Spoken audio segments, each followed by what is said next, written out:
Donald Trump, the messenger, as he says, the Republican frontrunner, dismissing criticism that he's fueling the nasty clashes on the campaign trail. He says overall, his events are mostly peaceful.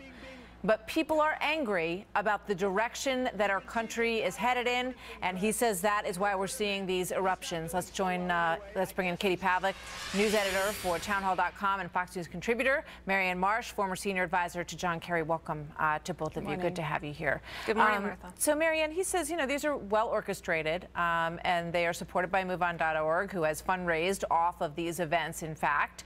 Does he have a very good point?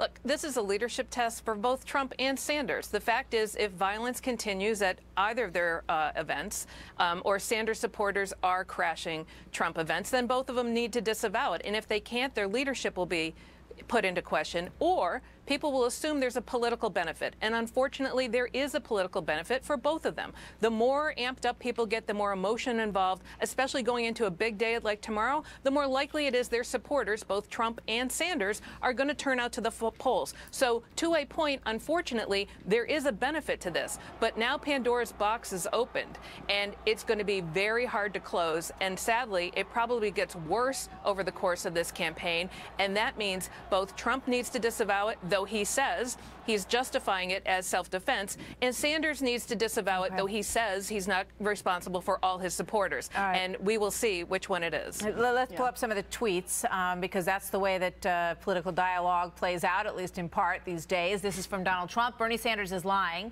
when he says his disruptors aren't told to go to my events. Be careful, Bernie, or my supporters will go to yours, says Donald Trump. And then this comes from the Burnlennials group, not from Bernie Sanders himself. Send them. They deserve to see what an honest politician sounds like. That coming from Bernie Sanders. So, Katie, your thoughts on this tenor, because it has a lot of people really unsettled. Well, I completely agree with everything that Marianne said, which we know is a rare occurrence. But I do think that Donald Trump and Bernie Sanders have an obligation here to condemn violence in all of its forms. And it's not helpful to not condemn it and then say that you're going to keep sending people to each other's rallies to disrupt. Freedom of expression and freedom of the press are essential building blocks to this republic. And it's essential that people running for the highest office, not only in the United States, but in the world, are willing to say, look, we need to put the violence aside, we need to put the violent rhetoric aside, and we need to just have our own rallies, assemble peacefully, and move forward. And it's really hard to take, quite frankly, when Donald Trump says, I'm just a messenger, considering his campaign manager is now had criminal assault charges filed against him. Donald Trump himself has said that he's wanted to punch protesters in the face, and then he said that protesters who have been assaulted or allegedly assaulted at his rallies, that there should be more of it. And so both sides here need to come out, unequivocally condemn what's going on, and try to move forward peacefully. Marianne, you mentioned it, and Katie, you're touching on it here as well. There's an opportunity in these moments, and we know that Donald Trump has, been able to take full advantage of opportunities that arise.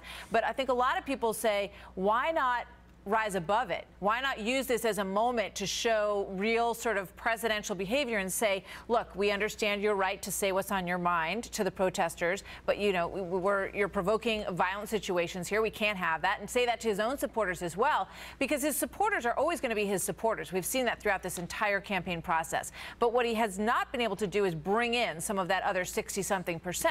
And wouldn't that kind of reaction go a long way to doing just that in your political assessment, Marianne?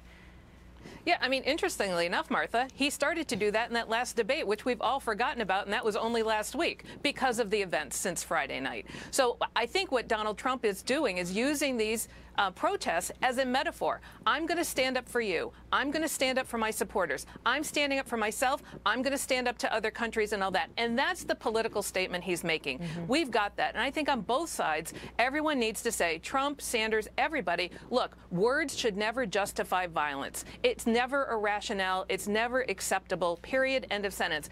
I personally think you get more out of organizing people. Go register people to vote. Go get them to go out and vote. But here we are on the eve of a very big Super Tuesday for both of them, and they are throwing match on gasoline, unfortunately. Yeah, I mean, Katie, just, from a political perspective and gaining more people and bringing them into your tent, wouldn't Donald Trump benefit more by sort of taking the high road in some of these moments, because that would grab the attention of a lot of people who do not support him. Well, I think absolutely you're correct, Martha, and I think that we need to think here about the long-term implications of this. You know, the United States, we vote. You know, voting is a replacement for violence, and that's exactly what people are going to do tomorrow. And it would be very helpful for the future of the country for both Donald Trump and Bernie Sanders to put the short-term political gains aside and come out publicly and condemn this, rather than stoking the flames and advocating that each other's supporters go and shut down each other's rallies. Freedom of expression and freedom of speech does not include shutting down someone else who disagrees with you, whether it's on the right or the left. And it's time that both of them show leadership and stand up and condemn this. But unfortunately, it looks like Donald Trump and Bernie Sanders aren't willing to do that, because they're interested more in the short-term benefits rather than the long-term benefits to the country. And that's a shame. I mean, they could both say, you don't need to fight, you know, in these forums. I'm going to fight for you. That is presidential, and might be something that might get even more attention for either one of them. Thank you, ladies. Good to see you both, as always. Thanks, Martha. You bet.